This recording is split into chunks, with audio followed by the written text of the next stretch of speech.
Sonobook présente, avec l'autorisation des éditions Brajlon et Conan Property International, Conan l'intégrale volume 5. Interprété par Frédéric Knepp.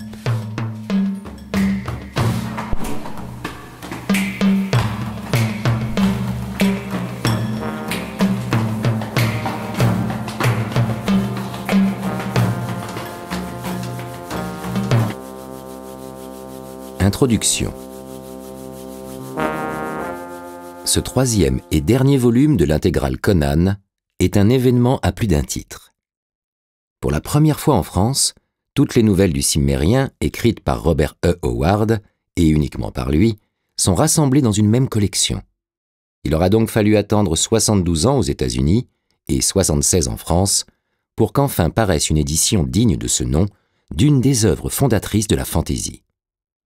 C'est aussi la première fois que ces nouvelles sont publiées, non en fonction de la biographie du personnage, mais dans l'ordre dans lequel Howard composa ses récits, comme cela était son intention. On saute d'un épisode à un autre, dans le désordre le plus total.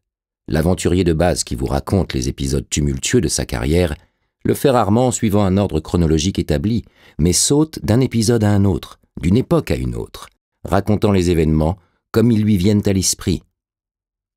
Auparavant, toute conclusion que l'on pouvait tirer sur la série était faussée par une présentation pseudo-biographique qui occultait l'évolution de Howard en tant qu'auteur pour mettre en avant la carrière de Conan. Les nombreuses réécritures, le Maraudeur noir qui paraît ici pour la première fois dans sa forme originelle et non charcutée, n'a pas grand-chose à voir avec le texte de la précédente édition française par exemple. Les ajouts de nouvelles, qui n'étaient pas de Howard, mais étaient pourtant présentés comme des collaborations. Les paragraphes pseudo-biographiques insérés en tête de chaque récit, tout concourait à vouloir présenter la série, non comme une suite de récits déconnectés tirés de la vie d'un aventurier moyen, comme le souhaitait Howard, mais comme une saga unifiée comportant un début, un milieu et une fin clairement organisés. La série y était transformée en une sorte de quête initiatique, dans laquelle chaque nouvelle ne représentait en fin de compte qu'une marche de plus sur l'escalier qui mènera Conan de voleur sans le sou, dans la tour de l'éléphant, à puissant monarque d'un empire civilisé dans l'heure du dragon. La vie insouciante et aventureuse de Conan se trouvait transformée en plan de carrière. Or, ce qui rend les nouvelles de Conan si intéressantes et si différentes, cet intense sentiment de liberté qu'elles dégagent, c'est justement la totale indépendance de chaque histoire de celle qui précède et de celle qui suit. Cet élément capital de la série, artificiellement évacué, la vie haute en couleurs du Cimmérien, se transformait pour ainsi dire en destinée manifeste, et il devenait dès lors très facile de ne rien voir d'autre en Conan qu'un surhomme s'élevant de sa condition première, pauvre et voleur, pour devenir roi et donc bien évidemment riche et puissant, à la force de son épée, en une consternante illustration du struggle for life, la lutte pour la vie, chère au modèle américain. Il ne s'agit pas ici de nier le fait que Conan devienne roi d'Aquilonie. Il est roi dès la première nouvelle de la série. Mais il est impossible de déceler dans les récits les traces d'un plan méthodique du Cimmérien pour devenir roi un jour. Dans Au-delà de la rivière Noire, Conan fait ce commentaire. « J'ai été capitaine de mercenaires, corsaire, cosaque, vagabond sans le sou, général. Diable, j'ai tout été dans ma vie excepté roi. Et je le deviendrai peut-être un jour avant de mourir. » Cette idée fantasque lui plut, et il eut un sourire féroce. Il est un peu plus précis, dans les clous rouges, parlant de ce qu'il a fait ou non au cours de son existence. « Je n'ai jamais été roi d'un royaume iborien, mais même ça, il m'est arrivé de rêver le devenir. Je le serai peut-être un jour, pourquoi pas ?» Conan devient roi tout simplement parce que l'occasion se présente, à un moment donné de sa vie, exactement comme il devient général des armées dans le Colosse Noir, ou se retrouve capitaine d'un navire de pirates dans la Reine de la Côte Noire, c'est-à-dire par hasard et parce que l'occasion se présente. Il n'y a nulle trace de plan de carrière chez le Cimmérien. Quant à la conception de la royauté de Conan, elle n'est pas du genre impérialiste. C'est avant tout un roi au service de son peuple et non l'inverse. La couronne est parfois plus un poids qu'autre chose sur les épaules de Conan. Prospero, toutes ces questions gouvernementales me fatiguent plus que tous les combats auxquels j'ai pu participer. J'aimerais plutôt t'accompagner en Némédie. Il me semble qu'il y a des siècles que je n'ai pas eu un cheval entre les jambes. Mais Publius dit que les affaires intérieures requièrent ma présence, qu'il aille au diable. Je n'ai pas rêvé assez loin, Prospero. Lorsque j'ai vu le roi Numédides mort à mes pieds, et que j'ai arraché la couronne de sa tête ensanglantée pour la poser sur la mienne, j'ai atteint la limite ultime de mes rêves. Je m'étais préparé à prendre la couronne, pas à la conserver.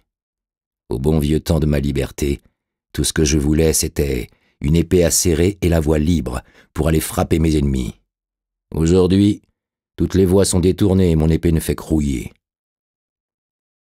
Lorsque ses partisans lui suggèrent d'envahir un autre pays et d'en prendre le contrôle, puisqu'il s'est retrouvé dépossédé du trône d'Aquilonie, la réponse de Conan est sans équivoque. Que d'autres rêvent d'empire. Je ne souhaite que garder ce qui est à moi. Je n'ai aucune envie de diriger un empire soudé par le feu et le sang. C'est une chose que de s'emparer d'un trône avec l'aide de ses sujets et de le diriger avec leur consentement. C'en est une autre de soumettre un royaume étranger et de le diriger par la peur. Je ne souhaite pas devenir un autre Valérius. Non, Trocero. Je régnerai sur toute l'Aquilonie et sur elle seule, ou je ne régnerai sur rien. Nous sommes ici très loin de la perception de Conan que peut avoir la majorité des gens. Celle d'une brute épaisse et quasi illettrée, passant son temps à tuer et violer, vêtue éternellement d'un slip de fourrure. Les histoires dans lesquelles Conan est roi, les dernières de la série sur un plan biographique, ne peuvent donc pas être considérées comme le summum d'une saga ayant lentement amené le Cimmérien vers son rêve de devenir le plus puissant monarque de l'ère iborienne. Ces textes sont en outre parmi les plus anciens de la série. Le phénix sur l'épée et la citadelle écarlate datent des premières semaines de la création du personnage. Et le roman L'heure du dragon est dans une large mesure une cannibalisation de récits antérieurs. Toutes les nouvelles du présent recueil furent composées après L'heure du dragon. C'est par conséquent dans celle-ci que nous trouverons la conclusion de la série, les derniers mots de Howard sur ce personnage qu'il accapara pendant 4 ans et qui devait lui assurer une renommée parfois encombrante. Ces nouvelles ne sont en rien une quelconque conclusion biographique à la vie de Conan.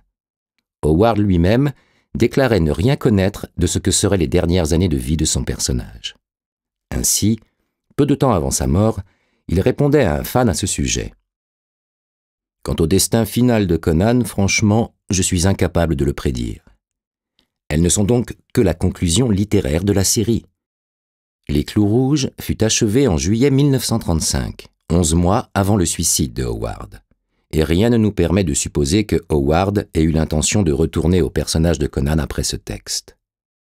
L'incapacité chronique de Weird Tales à payer Howard en temps et en heure a certainement joué un rôle non négligeable dans cette décision, et on pourrait même supposer que ce sont les circonstances qui ont contraint le Texan à abandonner la série, bien plus qu'une réelle lassitude du personnage, ce que tendrait à prouver le fait que Howard n'ait envoyé qu'une seule histoire à Weird Tales dans la dernière année de sa vie. Mais à partir de 1934, le Texan commençait à s'éloigner de la fantaisie, étant de plus en plus intéressé par l'histoire et les légendes de sa région, au sens large du terme, c'est-à-dire le sud-ouest américain, et tout le potentiel littéraire qu'elle recélait. Cette passion grandissante transparaît d'ailleurs très nettement dans les dernières nouvelles de Conan. Pour la première fois de sa vie, Howard s'intéressait à un sujet qui lui était proche, tant géographiquement qu'historiquement. Sa connaissance de la civilisation celtique, qui transparaît dans les premières nouvelles de Conan, n'était qu'indirecte, nourrie uniquement de lecture. Dans les toutes dernières nouvelles de Conan, Howard continue à exploiter son thème de prédilection, l'opposition entre barbarie et civilisation, mais pour la première fois, il est à même d'apporter plus de conviction, de vécu et de connaissance réelle de son sujet. 3 des nouvelles au sommaire de ce livre font partie des meilleures nouvelles de la série. Au-delà de la rivière Noire, Les Clous Rouges et Le Maraudeur Noir.